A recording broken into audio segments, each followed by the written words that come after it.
3 spoon அளவுக்கு நல்லெண்ணெய் விட்டுருக்கிறேன். காரத்துக்கு ஏற்ற மாதிரி வத்தல் ஆட் பண்ணிக்கோங்க. 2 ஸ்பூன் அளவுக்கு உளுந்து ஆட் பண்ணிக்கிறேன். வத்தலும் உளுந்தும் நல்லா வறுபட்டு மணம் வரணும்.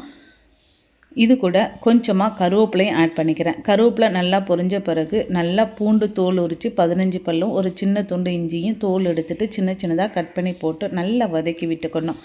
பூண்டு இஞ்சி அந்த எண்ணெயிலே கொஞ்சம் வதங்கி வர்ற வரைக்கும் நம்ம வதக்கிட்டே இருக்கணும்.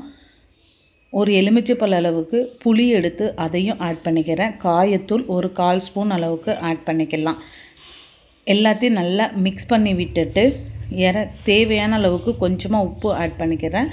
இறக்குறதுக்கு முன்னக்கூட்டி தேங்காய் பூவும் ஆட் பண்ணி தேங்காய் பூவும் எண்ணெயிலே நல்லா வதங்கணும். அப்போ தான் கெட்டு போகாமல் இருக்கும். இதை ஒரு பாத்திரத்துக்கு எடுத்து ஆற வச்சுட்டு பரண்டையை நல்லா க்ளீன் பண்ணி எடுத்து வச்சுருக்கேன். எப்படி க்ளீன் பண்ணணும்னு சொல்லி முந்தின வீடியோவில் தான் போட்டிருக்கிறேன், பார்த்துக்கோங்க. ரொம்ப ஹெல்த்தியானது. பச்சை பசேல் இருக்கிற பிரண்டை நல்லா வதங்கி கலர் மாறி வர்ற வரைக்கும் நம்ம வதக்கி விட்டுட்டே இருக்கணும். திரும்ப இதை கொஞ்சம் நேரம் ஆற வச்சுட்டு மிக்ஸி ஜாருக்கு மாற்றிட்டு நல்லா அரைச்சி எடுத்துக்கிட வேண்டியதான். சூப்பராக பிரண்டை துவையல் ரெடி ஆயிரும். தோசை, சப்பாத்தி, சாதம் எதுக்குனாலும் எடுத்துக்கலாம்.